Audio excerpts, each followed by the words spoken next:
Toei have produced the best episode of the One Piece anime to date, and are on a pretty damn good run of episodes in general, as Kuma Piece has been treated with unusual care, and we're going to continue to examine the major changes that the anime made to the manga, starting with episode 1135. And first up, Bonnie's birthday montage is extended quite a bit in the anime, and it's done so through a montage of these lovely colored pencil drawings, which is quite similar to the pastel sequence of Bonnie and Kuma in episode 1129, except this time, the drawings are more refined, showing that Bonnie's memory of this event is much more clear and recent than her earlier years with Kuma. It's very sweet and it highlights the innocence of this moment, as well as the genuine joy of being able to see this night through Bonnie's direct perspective. However, do not be fooled, because all of this sweetness is created by the anime just so that they can gut you in the very next scene. These pencil drawings are full of life, joy, companionship, warmth, all of the good words, but the very next scene is the exact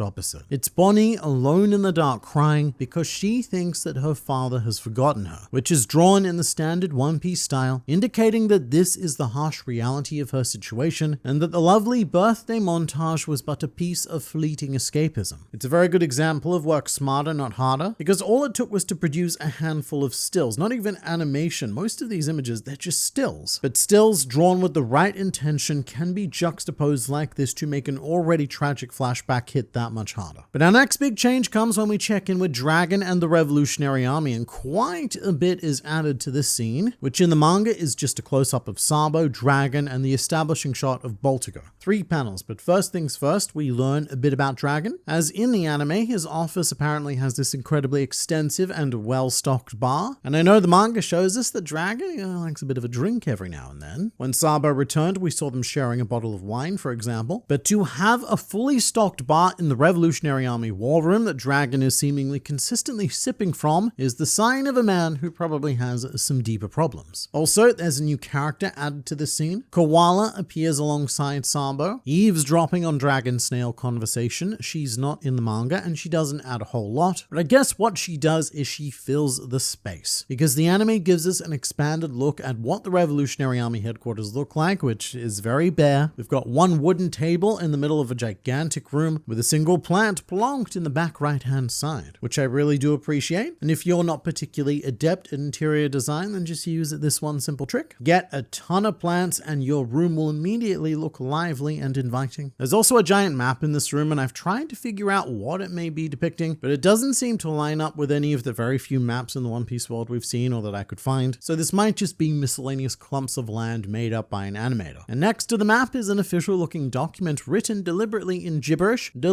if you will, but this may be a manifesto or mission statement of the Revolutionary Army. And I imagine that no one else cares about this sort of stuff. In fact, I get comments on these videos all the time about how pedantic I'm being, but that's the whole point of these videos, to examine these little micro decisions, and sometimes very macro ones, as we'll get to shortly. But one of the more difficult jobs the anime has, which I genuinely sympathize with, is set designing spaces like this, because Oda can get away with tight close-ups in sliver panels, but the anime cannot do that because they have a fixed aspect ratio for every shot. So whilst Oda can tell a story entirely through close-ups, the anime, it cannot. So I'm always mildly interested to see how they choose to design and fill that extra space. However, the highlight of this episode for me would be Dowager Queen Connie. Her role is significantly expanded in the anime, and she takes on a very surrogate parental role to Bonnie in Kuma's absence. In the manga, this role is implied, but it's not capitalized on very well or explored, if that makes sense. For example, in the manga, Bonnie notices that all of her sapphires are gone one day, and she immediately runs to Alpha. But in the anime, the first person that Bonnie chooses to run to after discovering that her disease is cured is Connie, who's all happy and proud of Bonnie. It's a lovely moment, and in general, in the anime, it's very clear that Connie raised Bonnie in Kuma's stead and that they have a strong emotional bond. She's also a much more memorable character in the anime in general, and especially with this next edition, I really liked this. The anime added a scene where we actually see Connie giving Bonnie her hat. It's a very touching moment, kind of like Shanks giving Luffy the straw hat, and I have no doubt that it draws on that emotional One Piece legacy of the passage of hats. Plus, it's very nice because this whole section of the flashback draws a lot of parallels between Bonnie and Luffy, the desire for freedom, setting sail with your own pirate crew, and even mimicking Luffy's Gear 3rd attack with Alpha at the end. And I think this adds a lot to the eventual moment that's going to be Bonnie unlocking her own liberation, because there is a much clearer connection to Luffy in the anime, or at least it's showing showing us that Bonnie is very much on the same path as Luffy is. But something rather hilarious about this episode is that the anime also adds in a scene of Alpha getting drunk. In the manga, Connie states that one of the agents working with Alpha let their plan slip one night over some drinks, and that's how Connie found out that they were Cypherpol agents. But in the anime, they add in this extra scene of Alpha herself getting absolutely hammered and revealing her secret identity. It's so sloppy, which I find hilarious because Alpha became a bit of a meme online after she lost to a 9-year-old girl. And for anyone who doesn't know, Alpha is the younger sister of CP9 and now CP0's Caliphate. Alpha herself wasn't quite talented enough to make it all the way to CP9, hence why she's an agent of CP8. And the anime does her a bit dirty by having her to be the drunken fool who reveals her identity rather than one of her subordinates. But look, she's considered quite a failure within this family regardless. And one last thing that episode 1135 nails is when Bonnie is mentally searching for inspiration to defeat Alpha, and she ends up looking at the sun and sees the silhouette of Kuma performing the Nika dance. There's none of that in the manga, and I just think it's very touching that she's thinking of her father in this moment, rather than some sort of mythical figure that she can't envision. In the manga, it's not quite clear who or even what Bonnie's thinking about, but I love that in the anime, she sees her father as the ultimate symbol of joy and freedom. So well done, anime. This was an extremely solid episode. And in episode 1136, we have a continuation of Bonnie's Nika behaviors, as there is an extended scene of her fighting against some Marines, a very well animated scene, I should say, where Bonnie leaps into the sky, and this is very missable, but she briefly strikes the Nika pose with the sun behind her. So again, the anime is very unambiguously building towards what's eventually going to happen with Bonnie, and I'm still loving that we get to see more of that journey with her. And something else that gets added to this scene is that we see Bonnie striking the Marines with her age skewer attack, which results in their quote sparkling gems of experience coming out. And in the manga, this technique is only performed once against Vegapunk himself, so I guess it's nice to see it again here because I've always been quite fascinated by this ability, because Bonnie seems to be able to turn age into these tangible objects. It's quite a mysterious ability because other than being very lovely and colorful, we've never been told what the difference is between this attack and Bonnie's regular de-aging power, both of which are only temporary when applied to living things. But it's fun that they use it again. And I now have one of the most minor differences of all time to highlight, as there is a slight change to Kuma's dialogue during the segment on Thriller Bark where he is preparing a pain bubble for Zoro. In the manga, Kuma thinks to himself, even I might pass out from this one, but in the anime, Kuma's line is, this would knock even me unconscious, which is interesting. The anime there has removed all ambiguity. It's no longer a maybe, it is a definitely. It is flat out saying that not even I, Big Bartholomew Bearman, could tank this amount of pain. However, a tired pre-time skip Zoro apparently can. It's one of those very small things that I'm going to add to a very large mountain of evidence that the One Piece anime heavily favors Zoro, and it takes any opportunity it can to enhance him. If you want to know more about that, I've got a video called Why Toei Hates Sanji, but don't let the title fool you, it's all about why Toei love Zoro. I know it sounds ridiculous, that's what I thought about this topic at first as well, but just give that video a watch if you haven't already, because it will change your mind. But watch it after this, of course. Next up, a massive portion of episode 1136 is dedicated to this one page from the manga. This is Kuma's final look back on his life before he loses all of his memories, his personality, his free will, and it is one of the most emotionally hard-hitting pages in the entire One Piece manga. Now, the anime took this page and they made a very bold choice, as Toei extended this single page into a 7-minute montage of Kuma's life. And on paper, this is usually the sort of thing that I would complain about. 7 minutes to adapt a single page. What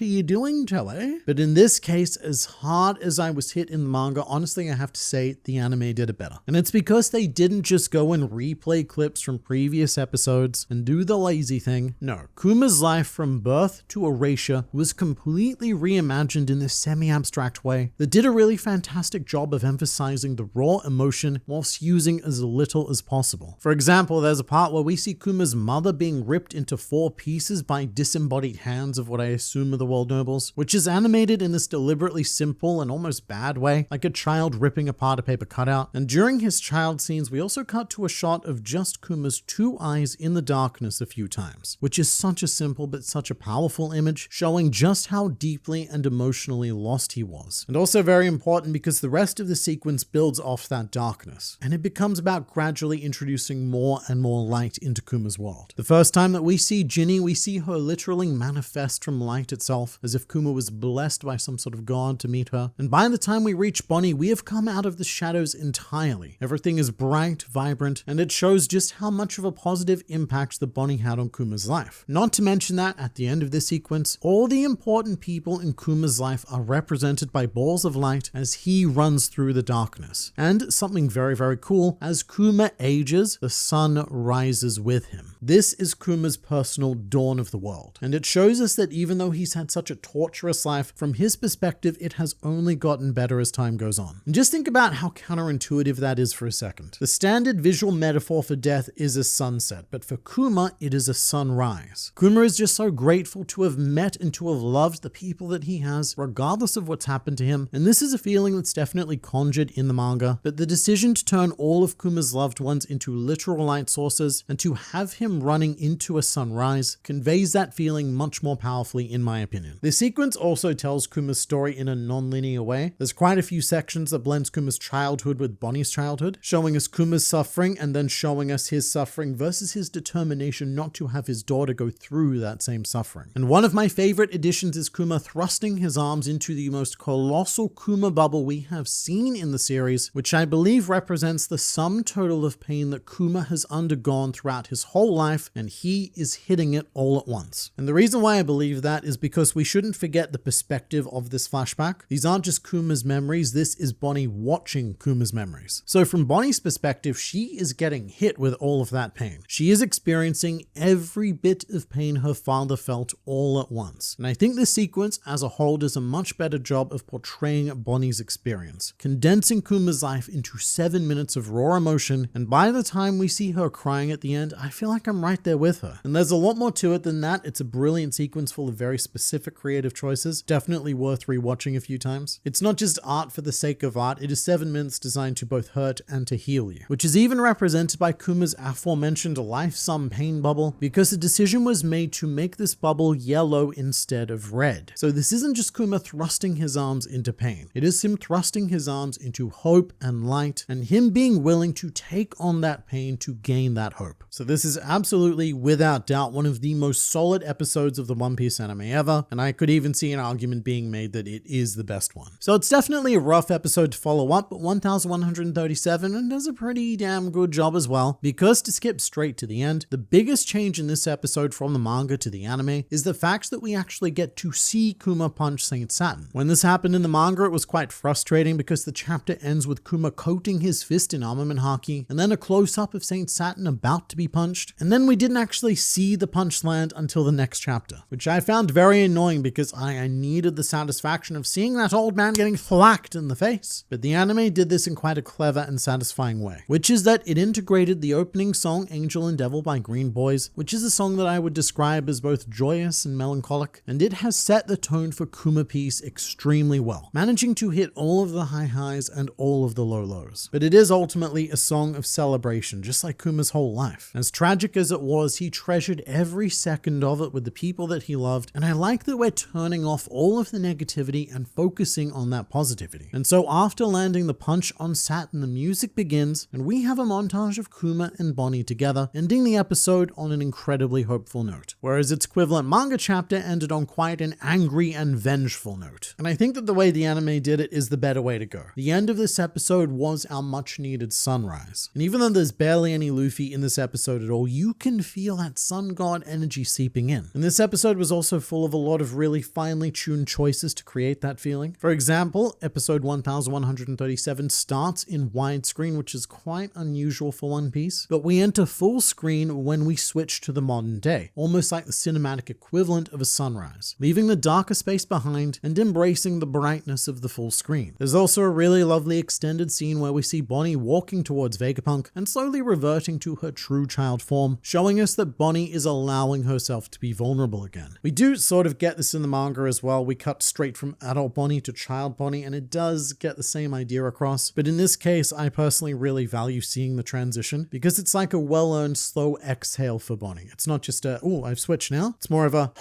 Bonnie has spent 2 years being suffocated by the world and even by her own thoughts, so there's this sense of finally being able to be free after learning the truth through Kuma's memories. And another really minor change that I quite like was this very quick shot of Saint Saturn dropping his walking stick after the arrival of Kuma, because it is showing us that Saturn has lost control of the situation. Walking sticks are items used to provide stability to keep their users in control. And up until now, that's the position that Saturn thought he was in, having orchestrated Kuma's procedure, and it's now clear that he failed. So Saturn has lost that control, hence the walking stick falling. It's just a 1 or 2 second cut. It's not a make or break of anything, but it shows us that there are directors at Toei very seriously thinking about how to use every bit of time they can to enhance the story, which is not what Toei have traditionally been best known for. So I am really liking this more care-filled direction. Although I will say the most noticeable change of the episode to me is something that doesn't matter at all ever, but in the manga there's this panel of 2 dudes talking about the news on a snowy island, and for whatever reason, Toei Animation decided to make the guy on the right's head look absolutely colossal compared to his manga counterpart. It's like a mini Ivankov and genuinely fills almost 2/3 of the screen. Again, this doesn't matter in the slightest, but I do find it quite interesting to note these little, or I guess big changes. And hey, I guess at least they made the character a bit more memorable in the anime than he was in the manga. So the anime are doing a fantastic job all around. However, I do have to unfortunately say that this will not last, and the next episode is a big step down.